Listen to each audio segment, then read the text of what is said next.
Hey guys, I'm Karina. And I'm Eric. And welcome back to the Late Podcast.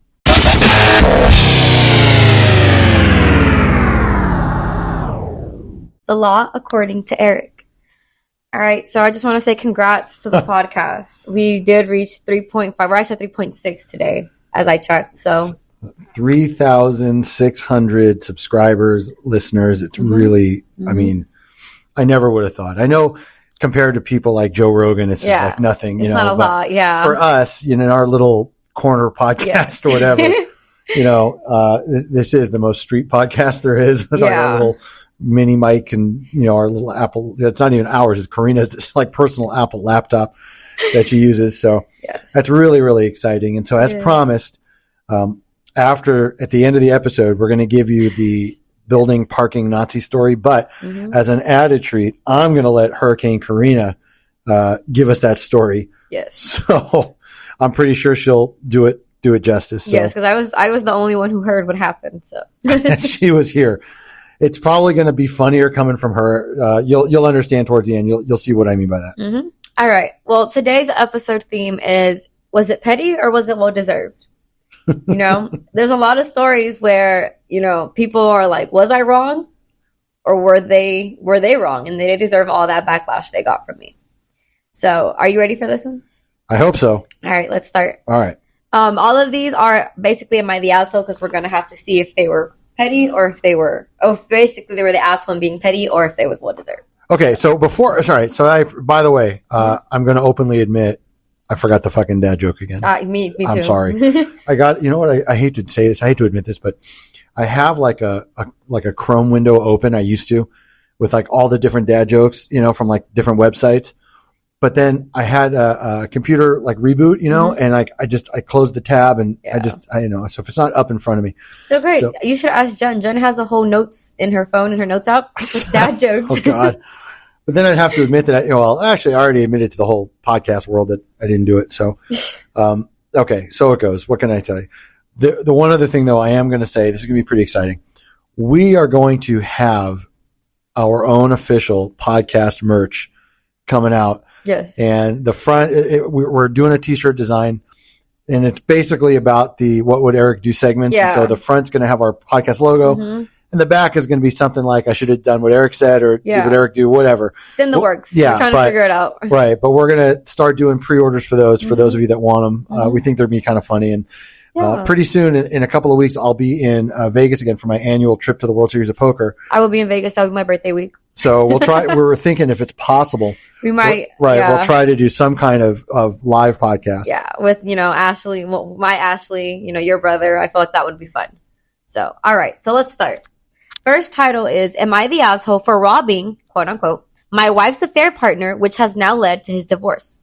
Okay, so robbing his wife's affair partner. So basically, he ripped off the dude that was sticking it to his wife on the side. No, he fully robbed him. Oh, he just he went like OJ raw, like he just walked in with guns. Just all right, okay. Oh my, this is what I mean. When I give Hurricane the opportunity to just pull shit up, she really this is commitment. I mean, at every level. I'm so impressed. All right, thank you. This is all right. Go for it, Hurricane. Take it away. All right, I, 32, have been married to my soon-to-be ex-wife, 30, Madison, for 4 years. We are currently in counseling, but it's not going to work. I can tell you that from now. About a year ago, I found out that she was having an affair by coming home to their clothes in our living room and sounds coming from our bedroom. I lost it. I was getting my cricket back out from the front closet when I stopped to think about consequences. I did not want to go to jail. Instead, I took all of their clothes and I left quietly. I went to a friend's house, but not before throwing all the clothes in a McDonald's garbage can. I turned off my phone and got shit-faced with my buddy and his wife hosed us off in the morning. After I turned my phone back on, I had dozens of calls from Madison. First, scared because she got my updated flight information. Then, upset that I had called to let her know that I was going to be coming home early. Then, freaked out because she thought someone had broken into the house. And then crazy because she figured out it was me. It just got more and more deranged.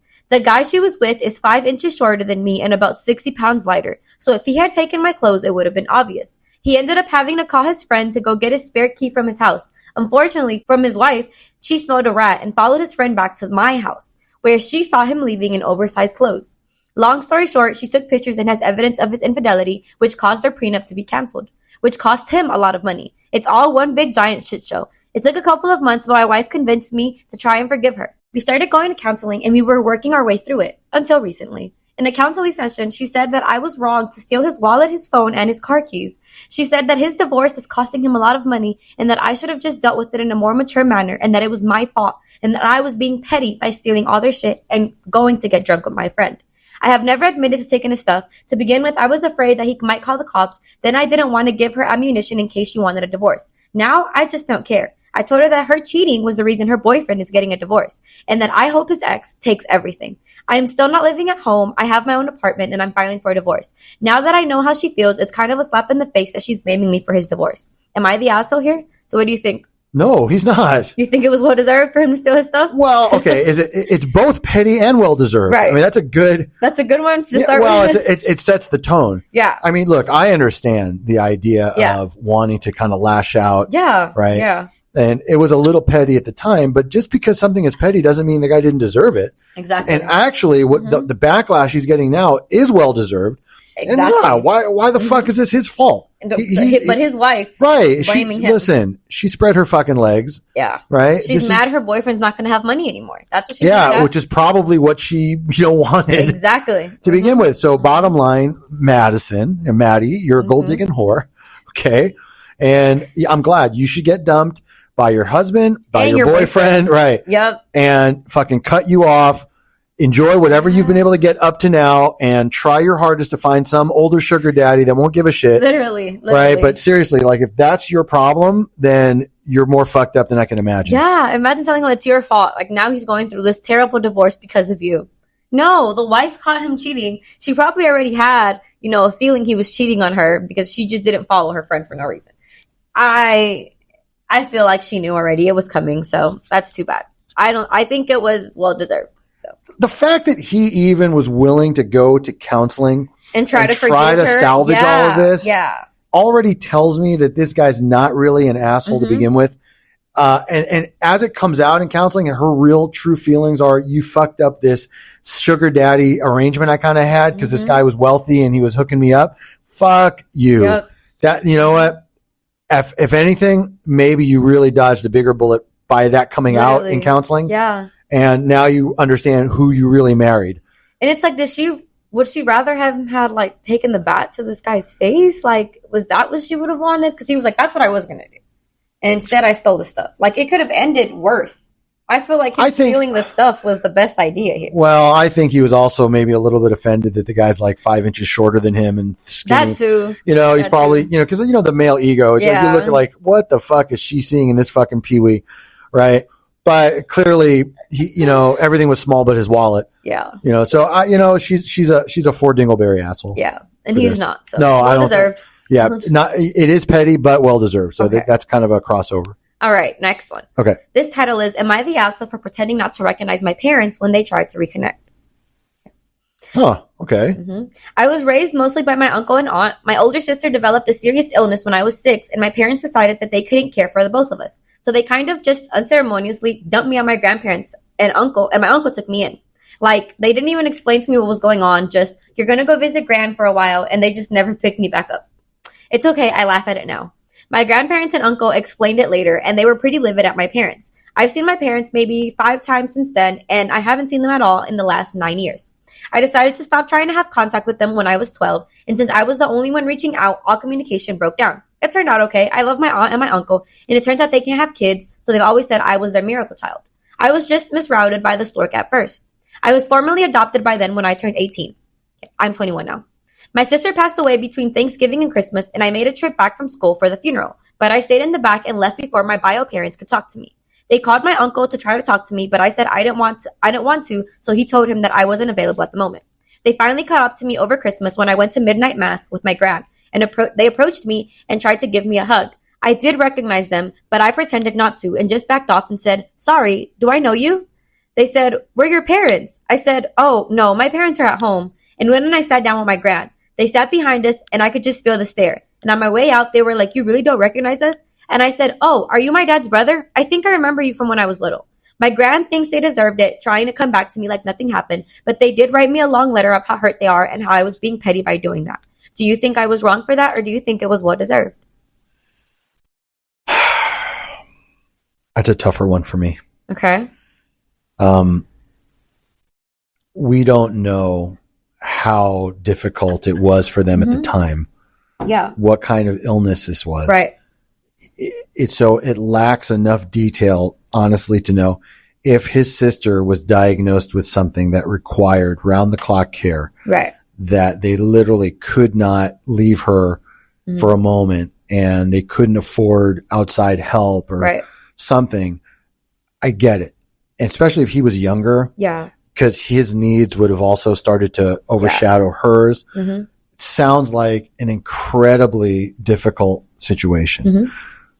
Where I think the mistake is I think the parents should have maintained contact throughout this whole time. That's what I was going to say, the contact. And made him to understand that this was an incredibly difficult decision, but one they were forced to make at the time. Exactly. But that this is only because they had to devote this kind of care based on circumstances outside of everyone's control. And that it wasn't his fault. Right. And he's not to blame, and he's deeply loved and all that. So he's not being petty. Right. Because I think he would have written that had that happened. Yeah. So I was on team parents up until I understood that a lot of time went by. Yeah. And then they just sort of pop in like, hey, it's Christmas. Let's all forgive me a hug. Right. Like, now your sister's dead. Now I can give you attention. Right. Fuck that. Yeah. And I hate to say this. Well, no, I don't really hate to say it. It's just something else that I'm thinking about. They also deprived him of a potential relationship with his sister. Yeah. Basically. Right. Which, you know, especially as he started getting older, may have been something he would have wanted, especially given her prognosis. Because he went to the funeral still. Like, you'd think because he basically became the glass child, right? Yeah. And sometimes when the glass child, they end up resenting their sister, so they won't do that, or their sibling. And it doesn't seem like he did. So it is sad that he probably couldn't have that connection with the sister. He still went to the funeral, paid his respects. Yeah. And I'll tell you honestly, the aunt and uncle are a little bit of the assholes here too, because they should have also been sitting him down like, look, this is not because they don't want you or anything like that. Yeah. They had the most difficult choice to make. And unfortunately, because your sister has something she can't help and nobody can, this is, they just had to, but, and then honestly, they should have figured out a way to visit him more. Yeah. I mean, so or the uncles they could have set up visitation. Something or one over there. They came here. Something. But it seemed like it was a lot of disconnect with everyone. Yeah. And I understand this started off some time ago. But especially after technology. He was 6 and now he's 21. Well, that's what I'm saying. But in the last few years with like FaceTime and Zoom, they could have tried to sort of introduce things. Yeah. So I just think this was poorly handled. Sometimes, you do something, you make a decision, and then you just sort of paint yourself into a corner, and then so much time goes by, you just can't really get out of it. Exactly. And you just sort of like move on and just sort of live with it like that. This is tough because there's no clear cut. Yeah. Because there's a lot of detail missing, but I definitely don't think he was being petty. No. I don't know that it was well deserved. Again, we don't know what they went through, right? But if I'm looking at it purely from his perspective, it was well deserved. Yeah. It was not petty. Yeah, definitely. But again, I'm saying that we don't know with a little asterisk, right? That there might be more to this, and that opinion is subject to change. Like that, it's a little legal, subject to change. It would almost be like if you had a weird sister-in-law that all of a sudden stopped talking to you guys, and like 20 years later, she just showed back up. I thought this what would you do? Right? Take her in. I don't know. That's true. Take her in. Right. Her dog, and everything that comes and her kid, and the food that she wants you to order for her. Exactly. And make sure you stock up on the leftovers. Exactly. Got you, buddy. Got you. First one. Got you. All right. So no dingleberries on this one. Okay. Nobody's an asshole. I just think that it's well deserved from his perspective, but that could be changed. Okay. Next one. All right. Am I the asshole for getting my daughter a hotel room entirely for herself after her stepsisters made her sleep on the floor? The laugh. It's such a douchey thing to do. I know. My dad passed away 2 weeks ago. Oh my God. I'm laughing at this. What a fucking opening line. Jesus Christ. I'm just not my fault he wrote this like this. All right. Me and my wife, Candace, and my daughter, 16, her name is Shiloh, and her stepsisters, 19 and 17, flew to my hometown to attend the funeral. After that, we got 2 hotel rooms, one for me and Candace and one for the girls. While I was in the room, I got a call from Shiloh at 11 p.m. crying and sounded like she was arguing with her stepsisters. I asked what's the matter, and she told me that her stepsisters insisted that she slept on the floor. There was one large bed in the room, and there was enough space for all girls to sleep on. I asked why, and she said that she didn't know. I went to see what the issue was and talked to my stepdaughter about it. They kept talking but didn't really explain why they told her to sleep on the floor. They just shrugged it and said, it's better this way. We're just more comfortable. I told Shiloh to grab her things, and when one of my stepdaughters asked where we were going, I told her I was booking her a hotel room. Both looked visibly upset but didn't say anything, but they must have called their mom because she was awake when I got back and started arguing with me about giving Shiloh an entire hotel room to herself. I explained why I did it, but she said that I wasted money and that Shiloh could have sucked it up for one night and slept on the floor. I called her unreasonable for saying this, but she told me I showed the girls that I'm playing favorites and made my stepdaughter share a room when I gave my daughter an entire room for herself. We went home and Candace is still bringing it up, saying I mishandled this. She even pointed out how my stepdaughters are still upset since they're not speaking to me and saying that I was very petty for getting my daughter her own room. He said, extra information. It was Candace who got a room for the 3 girls as to not stir any drama and save money. She was in charge of the hotel reservations, and I was emotionally distressed in that time because my dad did pass away. Also, Candace did not expect Charlotte to sleep on the floor. She did want all 3 girls to share the bed, but she felt like my daughter could have just sucked it up and stayed on the floor. What do you think? Do you think it was petty or well deserved that she got her own room? Well fucking deserved. Well deserved. Fuck I yes. wish somebody would tell me, sleep on the floor when there's room on the bed.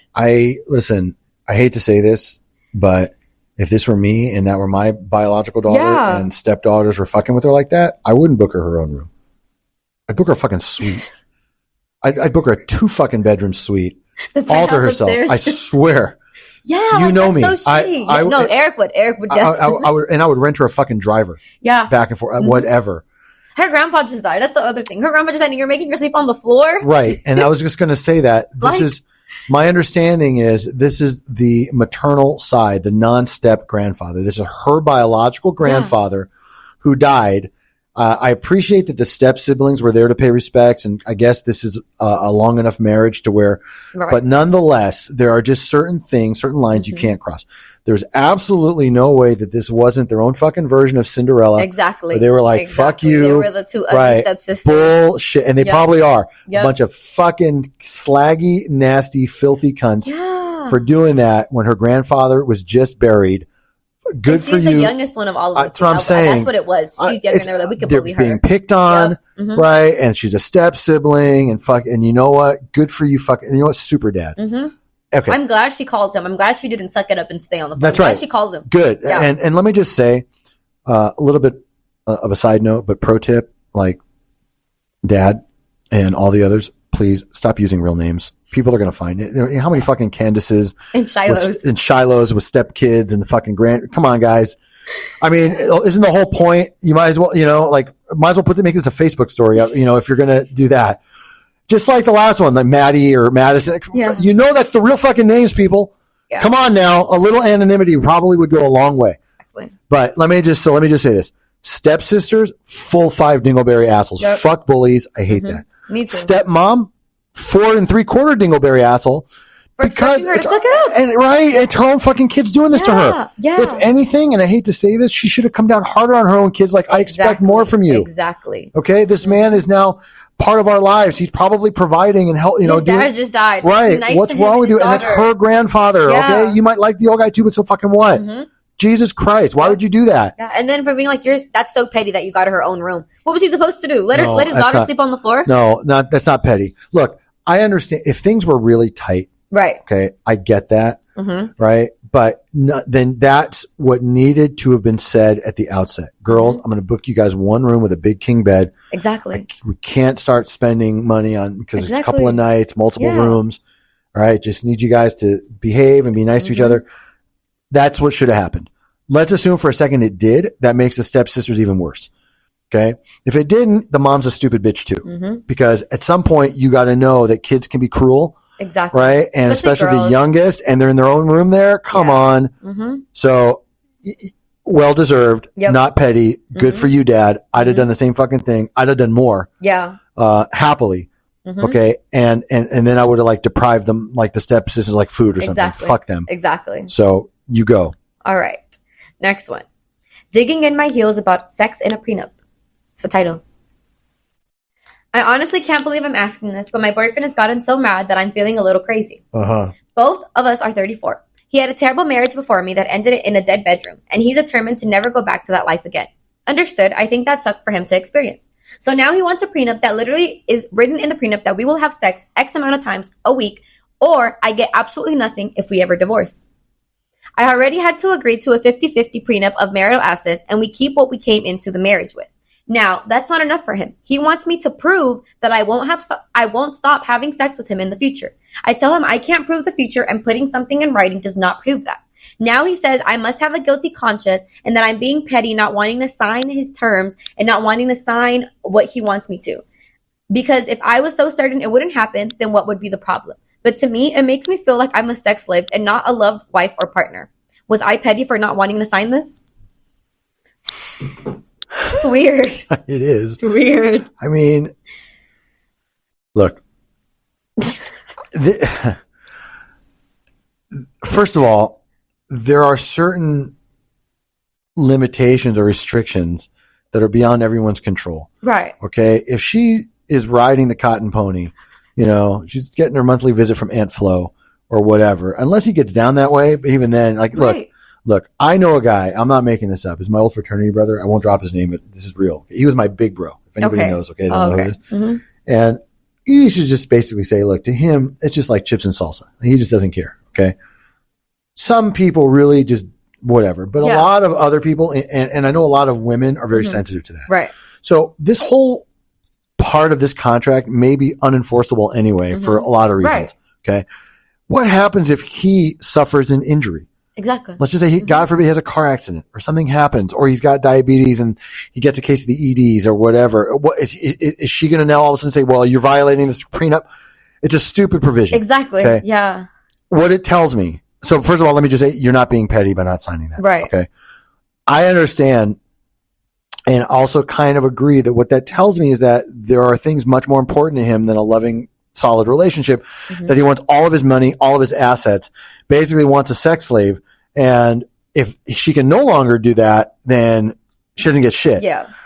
Probably counting on the fact that at some point she's not going to be able to. Exactly. Right. And then he can break it all off, get what he wants in the meantime. So go find someone else to sign. Yeah, actually, the more I think about it, I bet you that's what this is. Yeah. He's literally setting her up for failure. Yeah. Okay. What a dickhead. This guy's a 5 dingleberry asshole for putting that provision in. Fuck you. Don't sign it. Or, and you can tell him, look, I love you for who you are. You got to love me for who I am. Right? Things are good now. Nobody knows what the future holds, but that's part of the risk of marriage. We take the good with the bad. If that's not going to work for you, what can I tell you? She becomes like paralyzed and he's like, fuck you. Right. Left with nothing. She's paralyzed. Right. Or how about even worse? Like, hey, Jimmy, I just had this car accident and my leg's broken. Oh, Lucinda, don't worry. You can get on top or whatever. Like, come on. Hopefully, they never have kids, but like right after she has the baby. Right. Well, the first 8 weeks, is that going to count against her? Like, actually, if he wants to be slick, what he'll do is he'll be like, look, Lucinda, we're supposed to have sex 3 days a week, but you missed 24 sessions. So every day until you catch up. I'm going to add this on. Right? You're going to be in what's called makeup. Makeup. That's a term, poker players use. If I stake you in a tournament, okay, and let's say we're supposed to put 50-50, but I give you the money to enter and you lose, that's on makeup. You got to pay me that back before you can profit. So that's it. She's on makeup now for all these missed days. I can literally see a guy like that. If he's that douchey that he's going to write this into their prenup. Yeah. I've never heard of that before. Having said all that, A+ for effort, pal. I mean, I'm just saying. He tried. Right. We can't take that away from him. He tried. You know what? I respect the hustle. I get that you wanted to make sure you were going to get yours this whole time. I get it. Yep. Okay. I get what you're trying to do. I just think there are better ways to do it. Try wooing your woman and just making her want you more. Yeah. Right. And if all that doesn't work, maybe it's not meant to be. But look, there are, I'm sure, many, many, many happy, loving marriages that don't require sex multiple times a week. People get older. People have kids. They have careers. Things get in the way. It's different when you're in your early 20s and you can do it 3-4 times a day and you're like, whatever. Okay. Well, trust me, when you're in your 50s, that's not happening anymore. So don't put unreasonable or unrealistic expectations on yourself or her. Just enjoy life and take it as it comes. Mm-hmm. Like that? A little pun. Sorry. Right. Haha. Thank you. That's my mid podcast dad joke. Yeah. Otherwise, I mean, just for fuck's sake, pal. Yeah. So petty, girl. Don't sign it. No, yeah, you're not petty. He's a Ford Dingleberry asshole for that. All right, next one. Okay. Was I petty for how I responded when my fiance's sister commented on my flat chest? To get this out of the way, yes, I am a flat-chested girl. I suffered from health issues and growth problems, so I am small, but I am very proud of myself. Good for her. But my fiance and I went over to his parents' house for his niece's birthday. I wore a sweetheart-shaped dress, and my sister-in-law, we'll call her Mel, who always comments on my chest, sees the dress, and goes, "This dress needs boobs. You ain't got any." I ignored her, but then at dinner, she asked if I was planning on getting a plastic surgery before the wedding so I don't ruin the dress for my wedding. I found this offensive, especially when others were watching. I said nothing, but when we were sitting down in the living room, Mel suddenly started wiping her nose and trying to clear it. It's stuffed due to a cold, apparently. She has a large nose, so I smiled and said, "Do you need help with that? I could go get a plunger for you." She was stunned, and the room got awkward after her husband started laughing. She was fuming and told my fiance that I stepped out of line and ruined her daughter's birthday with my words that humiliated her. My fiance said I shouldn't have caused the scene after his parents told us to leave. I explained how her comments made me feel, but he said that it was just petty and I could have kept that comment to myself. Now she's expecting an apology, and so are my in-laws. Do you think I went too far here? I think it was well deserved. I was going to say, I'm going to let you handle this one first. I think it was well deserved. I usually have this rule if I am speaking to the person, you don't comment on people's appearance to them unless they can change it in 5 minutes. That's how I feel. If that person can't change something, don't comment on it, right? So for her to start in like taking jabs more than once to her about her flat chest, she had it coming. She was one of the bitches who can, give out all her little jokes, and when you joke back, now she wants to cry, and that's her fault. Don't dish out what you can't get back. So. Yeah, it almost feels like she's trying to make herself look better or feel better about herself. Like some people, when they're insecure, they poke fun at others. Mm-hmm. She might be jealous of her petite frame, or maybe she's got a very beautiful face. Mm-hmm. So she finds things to pick on. Look, with the exception of surgically enhanced body parts, people are born with what they're born with. Exactly. For fuck's sake, people. Exactly. If And what's worse is, you're not the one courting her, right? This isn't like a thing where you're trying to get with her. Mm-hmm. What's the fucking point of that? Like, honestly, what are you accomplishing other than trying to hurt feelings? Exactly. This idea that this is all a joke and you're trying to be funny, probably not. There are other ways to kind of say it. Mm-hmm. And you certainly, the fact, I get it that when you do it in front of everybody, you're sort of like, you can also argue like, well, of course it was a joke. That's why I said it in front of everybody. Like, if I were trying to be mean, I would just say to you directly. Right. That's kind of flawed logic. Mm-hmm. Sometimes the humiliation is meant because it's in public. Exactly. Right. Because she it's out loud. She knows she's not going to say anything, or she knows how it's going to make her feel. Right. And some people get that. Like, they like the public laughter. They feel better about themselves. That's right. That's right. And I also find it hard to believe that she didn't know this was a trigger point. Exactly. This is probably something that's come up before. That's not the most random out of the blue thing to say. Mm-hmm. That requires a little bit of forethought. Mm-hmm. And again, I'm pretty sure she knew there was going to be some kind of adverse result. Yeah. Maybe she didn't think it was going to go quite that hard, but you know what? What's the saying? Like, fuck with me and find out, or something like that. Something like that, right? What is it? It's something like that. Fuck with us and find out, or fuck with it and find out, or something like that. Well, my brain just went blank. But it's something like that. Fuck around and find out. That's it. So that's it. Fuck around and find out. Fucked around and found out. That's right. So no, not petty. Not petty at all. So far, honestly, all these are well deserved. Yeah. It's interesting to me, honestly, also partly as an attorney, that people go to sort of seek, they second guess, right? Because of how people make them feel, though. Right. Or the reactions. Mm-hmm. This is part of a bigger sort of phenomenon where it's weird, but people are taking advice from strangers, random internet people. Well, if you think about that, it's kind of like the unbiased, Yeah, but is it really? How many of those people go out of their way to make intentionally stupid or hurtful comments back? Mm-hmm. Look, I'm not going to lie. Okay. I do that too. So, I mean, like on I play Poker Stars, like the free account, like the free money account. Mm-hmm. I don't gamble online for real because it's very easy to manipulate and there's a lot of security flaws or whatever. But I just use this kind of like practice, and I kind of way to kind of pass the day sometimes if I'm stressed. But I'll do that too. Like I'll put little comments in the chat, like my cousin just got blocked off Roblox for that. Yeah, see, I did once too, and I was like put in Facebook jail once for a day. She was banned too. Yeah.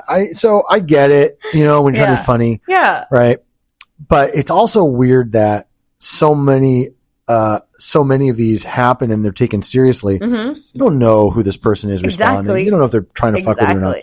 But one thing I'm going to promise to our now 3,600 listeners is the advice you get from me. My honest opinion is really what I'm thinking. I'm not trying to make this, one way or another for anybody else. This is legit what I think. Yeah. So what I think in this case, I think that person tried to intentionally embarrass you, humiliate for whatever reason.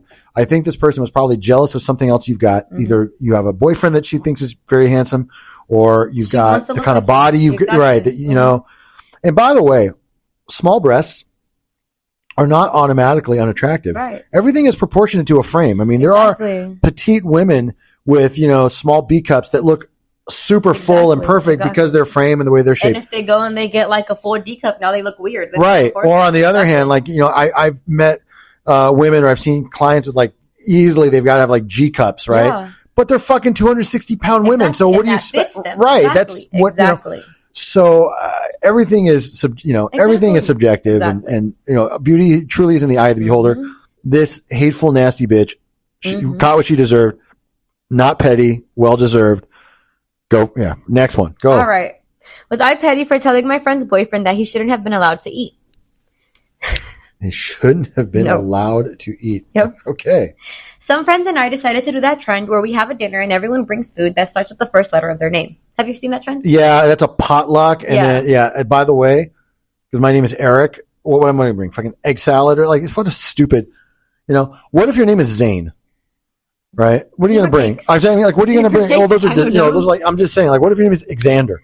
Xanax. I'm saying, right? That's what I mean. Like, I get, like, where people try to do cute shit like that, but just do a fucking potluck. Exactly. Oh, and by the way, just as an aside, if you want to have a successful potluck, assign things. That's right. Otherwise, every lazy, cheap fucker like me is just going to bring 2 liters of fucking Diet Coke or whatever and a bag of fucking Ruffles. Here you go. The plates and the forks. Right. And now let me tear into like the fucking brisket and everything else everybody else made. Assign. You get one meat, anyone you want. You get a meat dish. You get a potato dish. All right. That's how you do it. All right. Sorry, but go ahead. So, all right, go ahead. There's one friend of ours that's a bit of a moocher.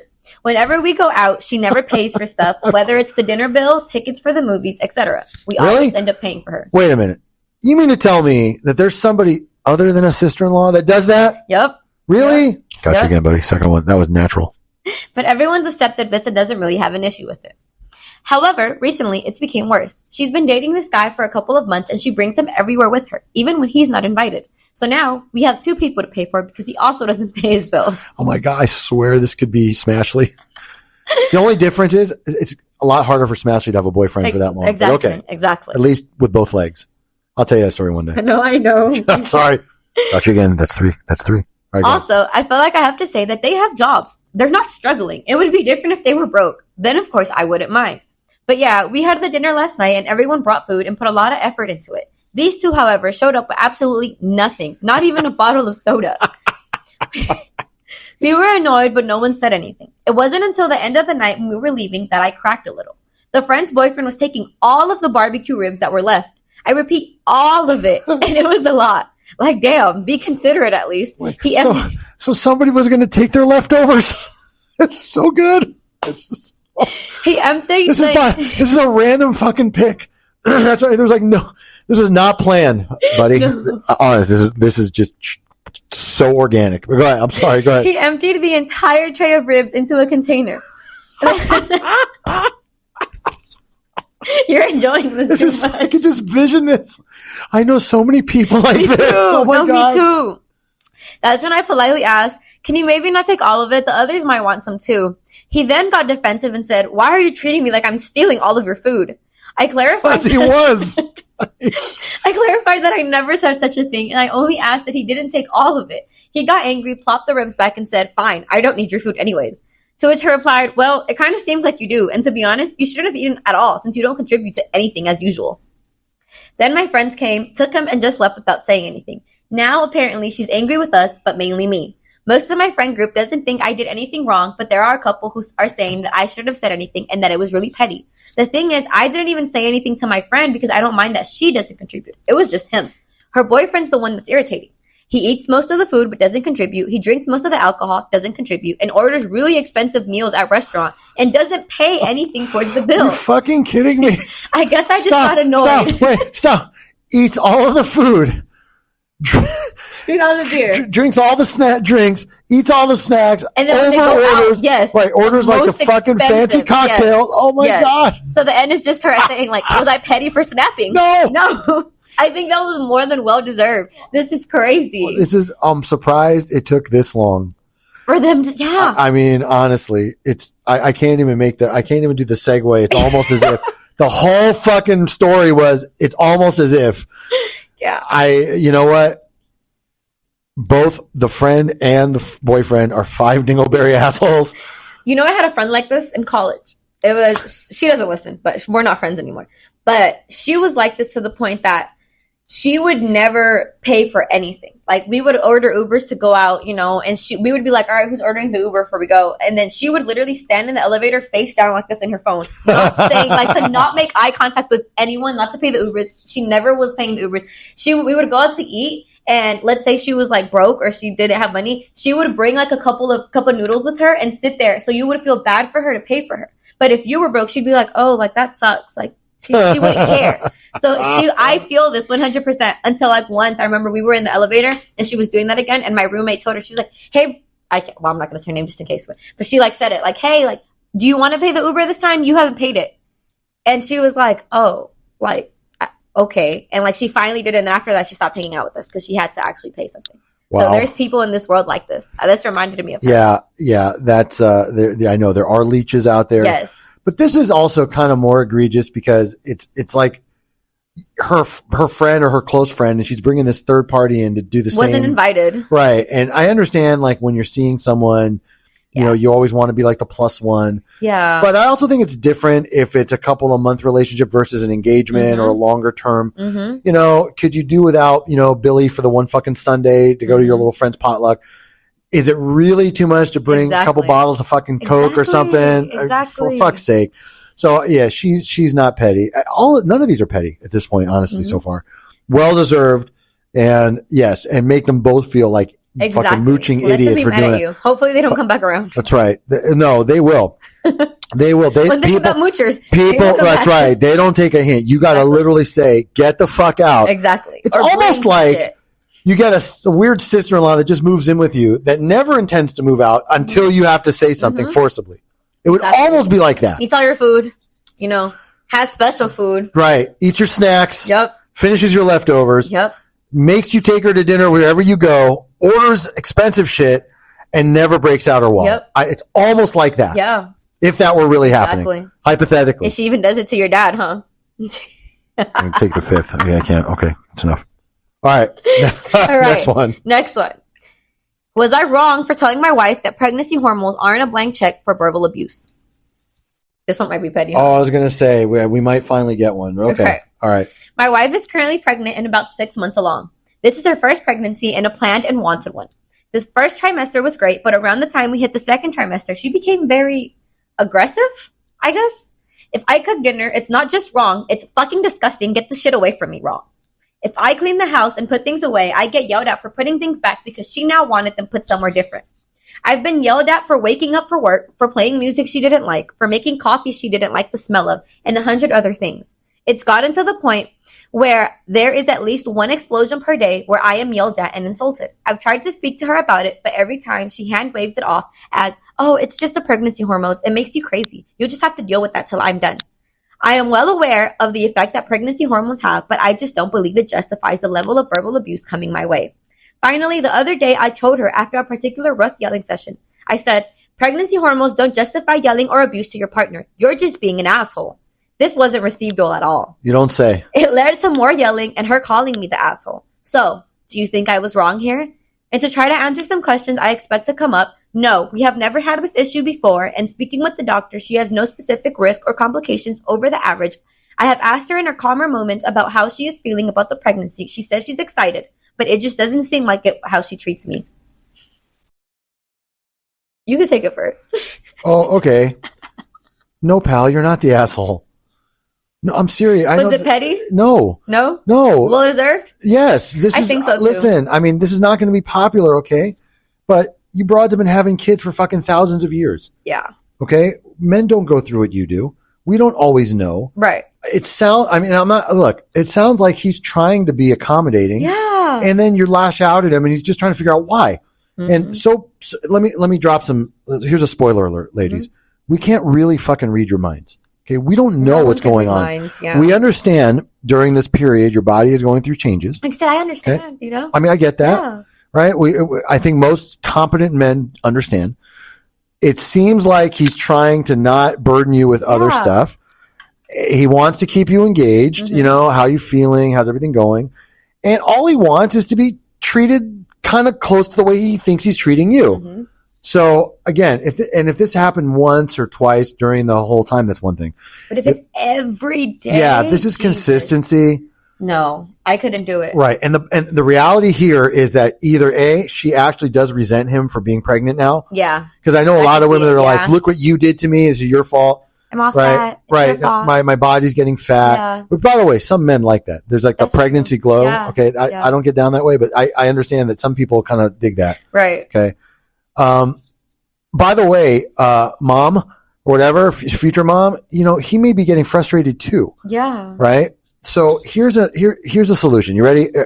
Eric's about to solve this problem. Okay. Right. Eric wisdom. 3, 2, 1.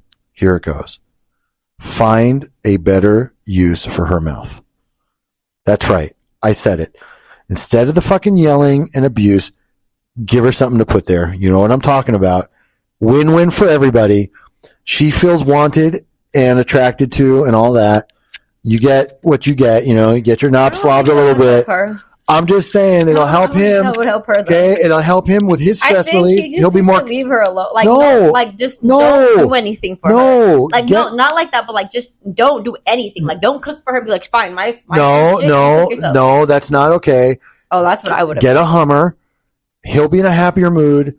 He'll make her better food. He'll order whatever restaurant she wants because he'll be so enlightened and happy. He'll also have all of his stress relieved. I'm being serious. And what's it going to take? That might work for him. It's just not going to work for her. Yeah, but the 3 fucking minutes that she needs to take out of her day to do that could yield all sorts of fucking benefits down the road. I'm just saying. He might like let her yell at him. Right. Or he'll be so much more calm. He won't give a shit. Yeah, that she's yelling. Baby. Maybe. Okay, Lucinda, are you done yelling at me? Great. Open up. Okay, that's it. I'm just saying. Look, you know what? That's a good fucking solution. I don't think she'd do it though. Okay, then she's a cunt. So, I don't think she'd do it. What do people? Pregnant, people don't understand that husbands have needs too. Okay, just because I know. I'm going to guess the vast majority of our 3,600 listeners are men. Okay, but for the women that listen, I'm not trying to take anything away from the pregnancy experience. Right. Again, I know it's real, it's significant, all that stuff. I'm just saying, if you want to coexist during this time, because there's going to be all sorts of new types of stress that come when that baby is born. That's true. Sleepless nights, feeding schedules, tired and stressed, financials, things that come with it. Yeah, baby's expensive. Okay, get it while you can. Okay, get it while it's hot. All right, we'll drop it while it's hot, whatever it is. Okay, because it's only going to get worse for the next couple of years till it maybe starts to get better. Yeah. And then if you're like every other average American family, 2-3 years goes by, just when things are normal, you have another one. Or they're going to say you're going to divorce. Or that later. So salvage things now. And sister, if you're listening, hook your man up. Okay? Don't think just because you're pregnant that you get carte fucking blanche to do whatever you want, say whatever you want. Yeah, she can't. That was mean. Cannot be that fucking savage, especially clearly this guy is trying. Mm-hmm. He may not be a fucking gourmet chef, okay? Yeah. This may not be Gordon Ramsay or fucking Bobby Flay or whatever. He doesn't have to be. He's honest. It seems like, now I get it, he's writing from his perspective. Right. He seems like he's making a legit effort. Okay, he's really trying. No, he is. Props to him. He's trying. Right. You know, he's cooking, making coffee. He's cleaning. Fucking recognize. He's being a good father before the kids even hear. He's real. Yeah. So At the very least, acknowledge the fucking effort. And stop being so fucking rude to him. And selfish and hook the fucking brother up. I know pregnancy hormones are real. I've seen them. Yeah, they are. But you know what? It's not that much. No, even if it were a lot, I'm telling you, 3-4 minutes a day, that's it. And it doesn't even have to be every day. Twice a fucking week, it's going to pay off in spades for you. Okay. I'm just dropping real advice. Okay. You want to know what the guy code says? There you go. All right. The guy code says if you're blowing him regular, you'll get whatever you want. Oh my God. I'm just saying. Okay. Because happy husband, happy life too. Okay. All right. Well, y'all heard it here first. There you go. I will not put that on the t-shirt, but. No, not on the t-shirt. All right.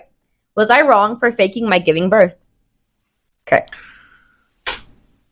Say that again. Was she wrong? She basically faked that she was in labor and gave birth. Yeah. How the fuck do you pretend? Well, all right, I got to hear this. Okay. Wow. Okay. I'm already thinking this is petty, bitchy stuff, but the title might be misleading. No, it was a little petty. All right. Okay. I'll keep this as short as possible. I, 25 female, am pregnant with a baby that's due in a couple of days. My husband, 25 male, has promised that he would be the one to drive me to the hospital and that he will be glued to his phone until the birth. He works only 10 minutes from our home, and his boss has agreed to let him go whenever the birth happens.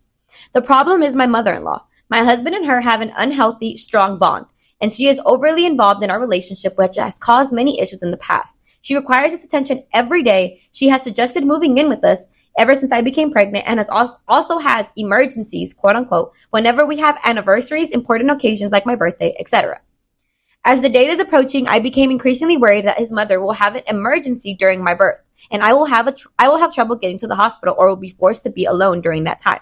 I voiced my concerns and it caused fights between me and them. I even suggested asking my boyfriend to drive me and keep me company as I'm scared of giving birth, but it was shot down with, "How can't you trust your own husband?" So I'm not proud of it, but I faked giving birth yesterday. I called my hubby at work, told him it started, and he said he will be right there. After half an hour, I called him to ask where he was, and he didn't answer me. Almost an hour after, he called me to say that he's at the hospital with his mom because guess what? She apparently was having a medical emergency. Apparently, he called her to tell her that I was giving birth, and she got a heart attack from excitement.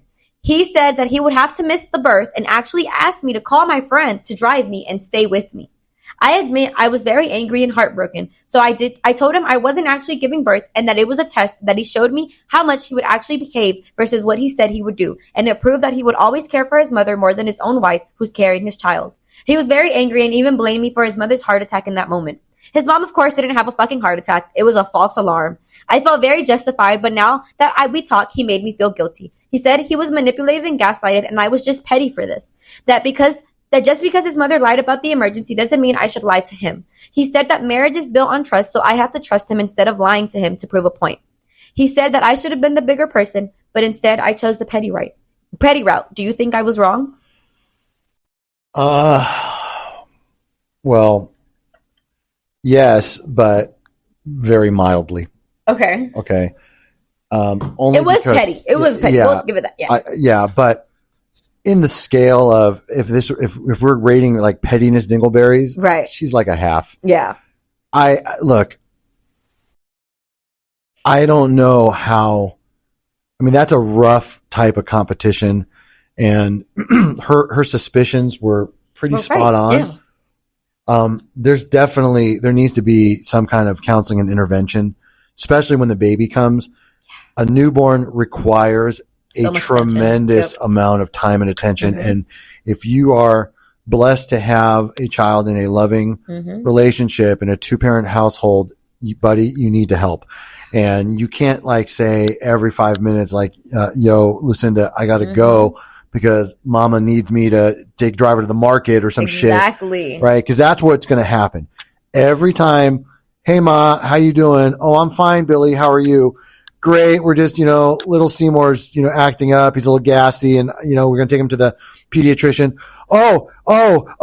Thanks, but I'm out of my medication. I need to go to the pharmacy right now. That's why I called. Weird boy moms. Right. That's what it is. Yeah. So this mom sounds like a combination of, in love with her son and my cousin Gail, like all combined, right? She just finds shit to happen. Yeah.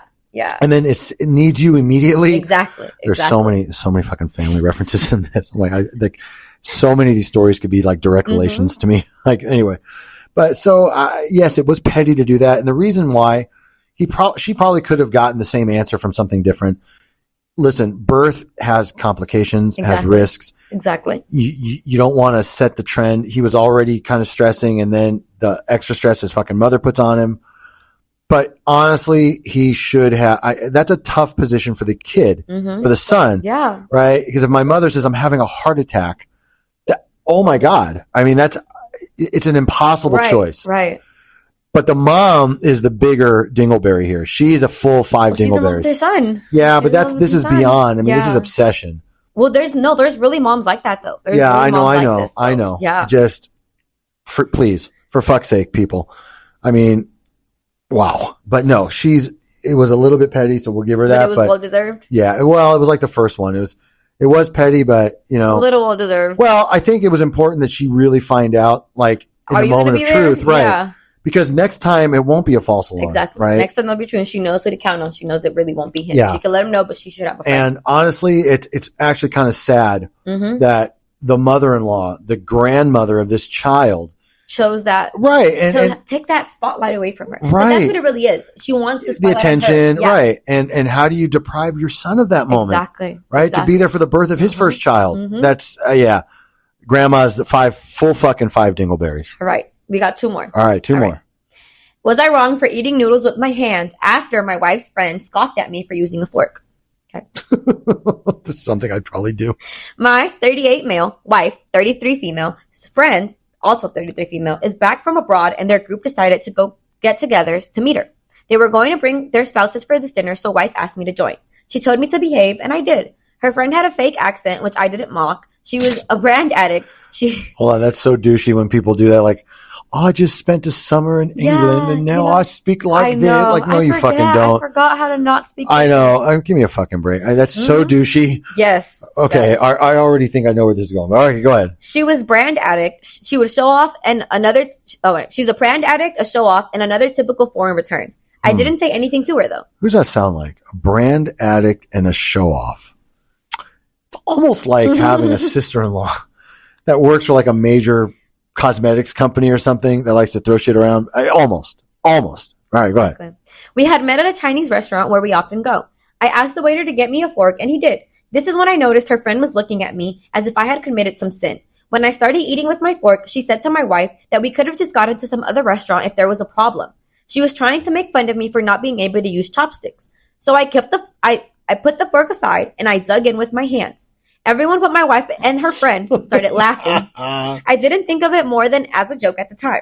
When we came home, my wife was visibly pissed. I asked her if I did anything, and she said that I embarrassed her in front of her friend and her spouse just to be petty. Now she's not talking to me since then. Do you think I was wrong for this? Yeah, but I'd have done it too. You would have ate with your hands? No, but I would have done something to basically show that person how stupid they were being. What like maybe what chopsticks? That's what I'm saying. And maybe I would have like gulped it, like picked it up like the whole bowl or something. Yeah. Like loudly slurp soup, something like that. Yeah, you're probably right. I probably wouldn't put my hands in the food. I was like, you would have ate it with your hands. Remember, I'm the guy that eats fucking chicken wings with a fork and knife. But I'd have done something to point out how fucking stupid this person is. And maybe I would have done it like more like that, like slurping the soup. Like I would have been a bit more subtle. Right. That's only fine. Then you feed me with the chopsticks. Well, whatever. But trust me, people who know me would have known exactly what I was doing and what I was alluding to. So no, I mean, maybe it was a teeny bit petty, but not really. I think it was, well deserved. People that get douchey like that. Oh, don't you know how to use these perfect. We could have went somewhere else if it was a problem. When I spent my month in Singapore, this is all we used. Like I was taught by right. Yeah, that's it. Like she's like the name dropping type. Oh, I was shown by Chef Ming how to use the the right way that you're supposed to pick these up and eat these and by the way, give me a fucking break. Right. And by the way, chopstick use you get the fucking instructions on the back of the fucking Panda Express chopsticks too. Okay. There is no fucking special skill here. Okay. You know what? You want to start catching flies like in Karate Kid with chopsticks? I'll give you props. If you're just slurping your fucking soup and using them to help scoop it. Exactly. Okay. Exactly. A fork is just as fucking good. Give me a fucking break. All right. Last one. All right. This one might be petty. This one you might actually be like, that was petty. Okay.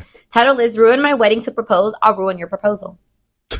Okay. This is a throwaway account, so all names have been changed. They're all fake. Finally, somebody's smart. Yes. I, 35 male. Sorry, unlike Hannibal. Yes. Hannibal. Yes.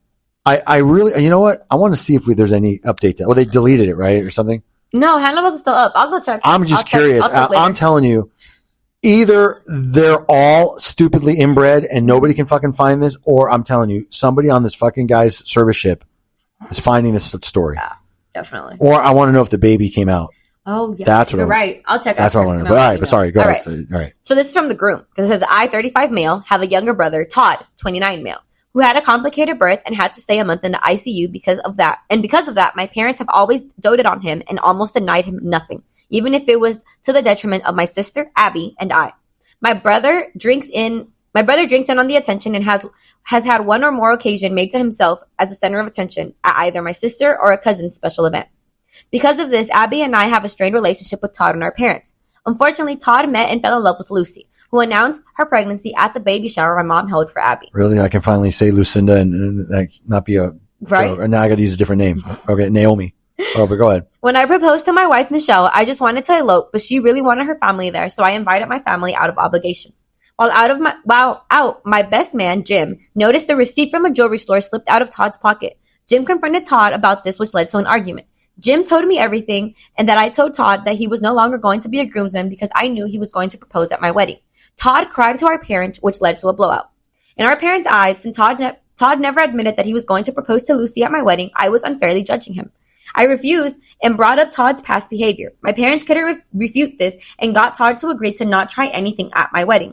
This wasn't enough to convince me to let him be a groomsman, but I warned him if, as a guest, he would try anything, I would make him regret it. Fast forward to the wedding, and surprise, surprise, Todd walked over to Lucy and proposed to everyone during Michelle's father-daughter dance and did it in a way so everyone would notice. Cue my revenge. Jim and I had hired a woman to pretend to be Todd's side piece who cornered Todd and Lucy and claimed that she was pregnant with his baby. Todd denied this, but when she called his phone, I gave her his number and messed with Todd's phone to incriminate him. It didn't look good. Lucy threw the ring back at Todd and left in tears. When Todd saw the smile on my face, he knew that it was me, and I didn't respond to a single call/text from him or my parents until after my honeymoon. Lucy has thrown Todd's stuff out and has been denying access to their kid. Todd is furious. They have a kid. Yeah, and has demanded that I clear his name. I sent him a text saying that I had no idea what he was talking about, as well as a screenshot of a bill for the wedding, and gave a vague message demanding reimbursement for half of the wedding costs. Michelle knew the whole time what I was planning and gave me the green light after Todd ruined her moment with her dad. So I felt pretty good, but now even Abby thinks I went too far. How do you feel about this one? This is so gangster. I know. Yeah, you went too far. At the very least, you could now clear the guy's name. Yeah, especially, at least that. Well, I didn't, up until the point where I learned that Todd has a child, I thought this was the most fabulous fucking thing I'd ever heard. Like, oh my God, this is like putting those envelopes like herpes test results included. Please don't open or don't hold to the light. Mm-hmm. I love stuff like this. Mm-hmm. I think it's a fun, but you could clear his name. Yes. Because even when I, in the past, have done practical jokes, I almost immediately let them off the hook. I savor that moment for a little bit. And then you're like, all right. Like, right. Because there's a fine line between cruelty and humor. Exactly. Right. This is beyond cruelty, especially because this beyond petty? Yeah. Because he's a dad. Lucinda's the mom. They were going to get married, stable household. Now she left him. The kids, there's a lot of other people here that are affected by this practical joke. Yeah. Essentially what it is, a prank. Yeah. I understand the desire to teach him a lesson. I understand that he went back on his word. And during the father-daughter day. Yeah, I get that's all fucked up. So some kind of revenge was well-deserved. Mm-hmm. I just think this was a little too far. You broke up a family. You could have literally just at the end be like, all right, it was a joke. Like, that's what you get. You see what happens when you do something. This, the next fucking day. Yeah. Okay. But he literally broke up a family. Yeah. That was not okay. I mean, in all seriousness, you know how I feel when it comes to like little kids. They're very innocent. They don't know. Mm-hmm. This is the kid's father. You don't know what the mom is calling her fucking, rooster hen girlfriends. Babble, babble, babble. Todd is such a prick. He cheated on me. The kid, if he's old enough to understand or hear things, could create damage for that father-child relationship. I mean, for crying out loud, people. I mean, look, I'm all for a good revenge prank. Yeah, I'm all good for. I love pranks. I love hearing. Well, other people's not. Yeah, but, right. Yeah, don't fuck with me. But exactly. But I know. But bottom line, so this is not a fuck around and find out thing. This is worse. This is that you were being petty. Yeah, you were being petty, and honestly, it was well deserved in the beginning. Right. Look, Brother Todd.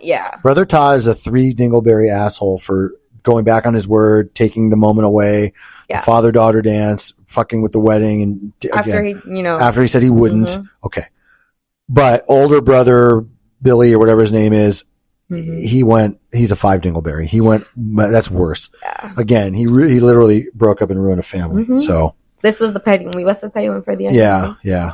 All right. So, are you ready for your story? Okay. So, as a promise, we now that we broke 3,500, which for us is a milestone. Yes. And then the next one at 5,000, I promise I'm going to get like real microphones. I'll get like the big Yeti ones and the whole thing. But so our office building is in Beverly Hills, California. I know it sounds, bougie and all that, but it's not. It's an older building and it's on a busy street, Wilshire Boulevard. Yeah. And, we don't have like a big giant office suite. We're not the penthouse, right? Again, it's just me with a few employees, but nonetheless, so the building has underground garage parking, and it became very clear to me early on that the ownership of the building extends in every aspect, like the nepotism. Mm-hmm. So the fucking parking guy is absolutely a nephew or something of one of the owners, the guy that runs the parking. Definitely. He's so incompetent in so many ways, and he really is kind of a goofball. Mm-hmm. I won't give his real name, right? We'll just call him Real. Okay. Real. And so Real also, by the way, happens to be a lawyer himself. Yes. But runs this fucking parking company. And the one conversation I had. Search him up? Yes. Oh, okay. The first conversation I had with Real about his practice of law, he went and told me that he wants to practice in a specialty area. So, okay, like what? Thinking about like the certifications you can get, specializations, like I have one for bankruptcy law. Okay. He wants to represent bike riders that get hit by cars while pedestrians are in are you fucking kidding me? So my first thing was, Real, if you were in New York City with the messengers, right? Maybe, but LA doesn't have a lot of that. No. I mean, we have bike paths, but okay. So just to give you an idea of like where this guy's at and what he thinks is, smart and all that. So we've nicknamed Real the parking Nazi. Mm-hmm.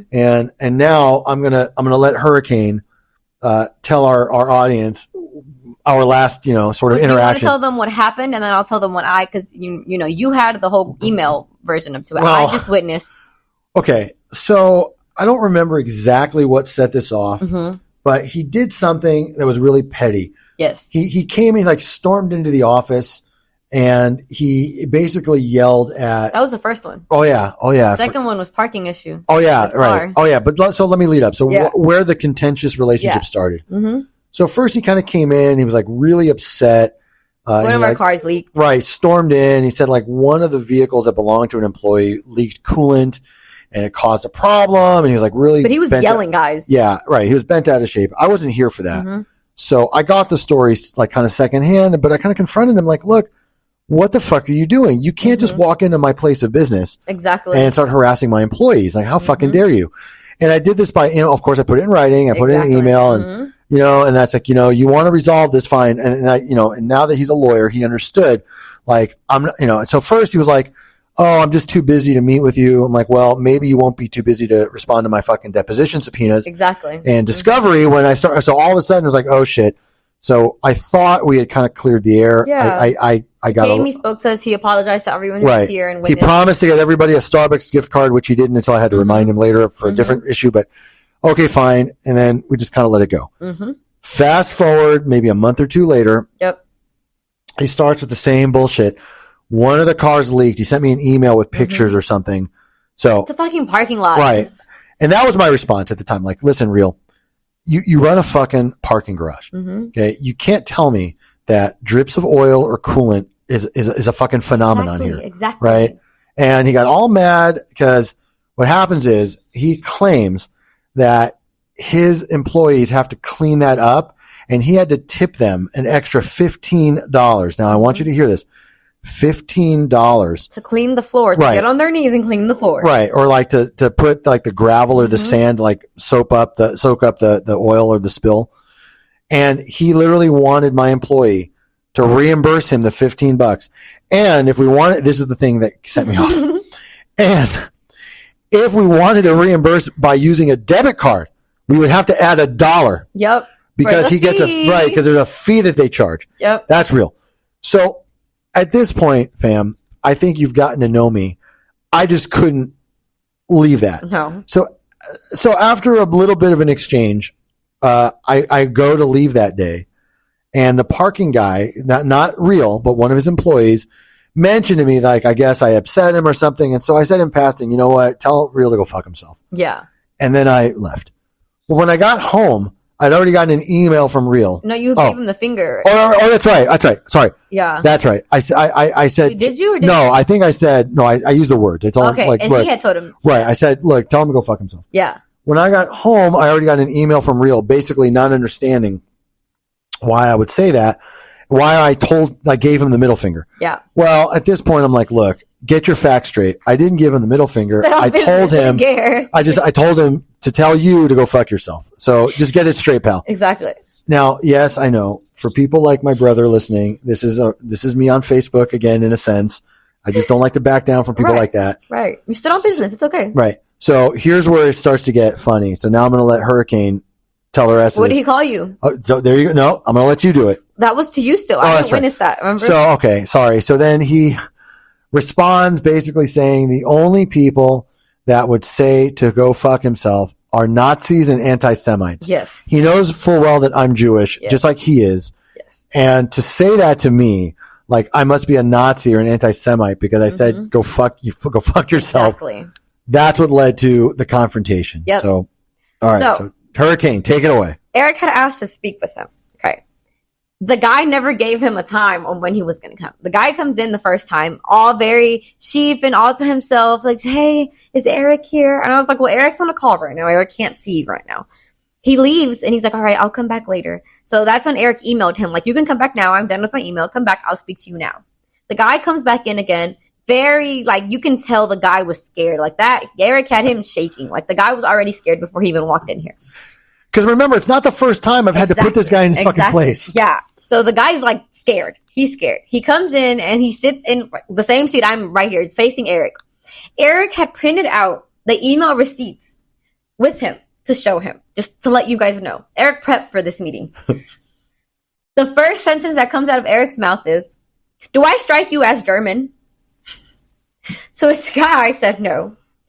And that just started the whole thing. Eric is grilling this guy really just, and you would think Eric was really pissed, like going in, like, why would you say that? That's so, like, you're weird for that. Like, it was, from my outside, I thought the guy was going to cry. Like, and even when he was like, no, I didn't mean it like that. Like, it was like that. You can hear his voice trembling as Eric was telling him that. And he was just like, no, like, I'm sorry. Communication was wrong. It was lost in the email. Like, we didn't understand each other in the email. Like, I'm telling you now, I never meant it like that. Right. So then I slide the printed email in front of him. Like, and then how exactly do you mean this? Exactly. How the fuck would you take this? And he's like, don't show these to anyone. Like, I didn't mean it like that. Please don't show these to people. He was such a bitch. He was so scared. He literally apologized 1,000 times. And he was just in here, just scared. The guy leaves. Eric comes out dying laughing. Just laughing his ass off, just laughing. He's like, you see, that's how it's done. Poor guy was really scared, apparently. He even came back that same day with the gift cards. $20 each on a Starbucks card. Yep. So, we haven't had problems with him. So, nor do I anticipate we will in the future at this point. I don't think so. But this is the bigger point here is this. There are people, and I'm being a little bit serious because I encounter this in the practice of law every day. There are people that think by virtue of either the position they hold or a title or something that they're just better than or something requires me to acquiesce or submit to whatever. And so, yes, that's true in certain circumstances. So, for example, when I walk into court, there's usually a big guy in a black robe sitting in front of us on a chair called judge. And when the fucking judge says to do something, you do it because that is an occasion, right, where the hierarchy matters. Exactly. The fucking guy that runs the parking garage does not have that authority over me. I wish you guys could see how he looks too. He just looks like a bitch. Like he does. He's like this fucking goofy, like oddly shaped, like a darker skinned Gru, kind of with the fucked up glasses. Yes. Okay. And it's like he gets all tough in an email. Yes. That's what it is. I sit him fucking down in front of me, and he understands now why I'm the type of lawyer I am and why he's looking for fucking bicycles to, Exactly. So good, just heads up, word of advice, people, don't take shit. Especially not from the fucking parking guys. I mean, are you fucking kidding me with this? And by the way, we pay our parking every month. Exactly. Right, even though I don't always get statements. Right. Exactly. And again, and the point I kept making in the beginning is, look, you run a fucking garage. There are lots of people that drive cars that are not brand new, that have little leaks. Exactly. There are a lot of people, right? From someplace. We have a lot of doctors in this building, but not everyone that works in the doctor's office is a fucking doctor or surgeon. You have receptionists and people that are just, she walked out. Oh, hold on. I heard That's okay. Oh, no, she got it. No, all right. So phone answer. Anyway, you have people that are admins and receptionists, 9-to-5ers, that may not be able to afford brand new cars, that have to wait and save up a little bit to get certain things fixed. And by virtue of the fact, the nature of the fucking business you're in, you cannot tell me that this is like a fucking shot, right? A shock to you. Exactly. And when a car does leak a little fluid, like coolant, whatever, oil, fucking deal with it, because you run a fucking garage. But when his garage leaks on the car, it happens too. Fucking pipes burst or the water leaking. There was this fucking guy. I know this fucking guy once tried to offer me $20 for a car wash. At least he offered it to me. He just told me to wipe it off so it wouldn't damage my car. Yeah, I know, but you understand. No car wash is $20 except the fucking self-serve ones. Exactly. And even then, it might be more because you have to add on a bunch of shit. That's right. And by the way, anybody that knows me knows I don't go to self-serve car washes. Exactly. Not because I don't believe in it. I'm just too lazy to do that. I'm sorry. Same. Just certain things I just won't do. So anyway, but that just gives the audience an idea of some of the things that we deal with. Yeah. Maybe one day we'll talk about the owners and the management. But I have a pretty decent rapport with them, so I keep that the way it is for now. Right. Maybe if we ever move locations, maybe we'll do like a whole episode, like rat out all the fucked up, like like the bathrooms. The random people that just show up. Yes, because we're the first office when you get off the elevator to the left. I don't know if people think that means we're like reception or we know where shit's at, but I at least have like 2 people coming in. Hi, do you know where Dr. Every week, at least twice a week. I'm like, no. Or they'll ask to use our bathroom key. Or they'll ask if they can borrow like an envelope. A pen. Or can you mail this for me? Like people that are fucking random. Yes. And I hate to say it, I don't mean to stereotype, but after all, this is Beverly Hills. It's usually these older fucking Persian ladies that come in.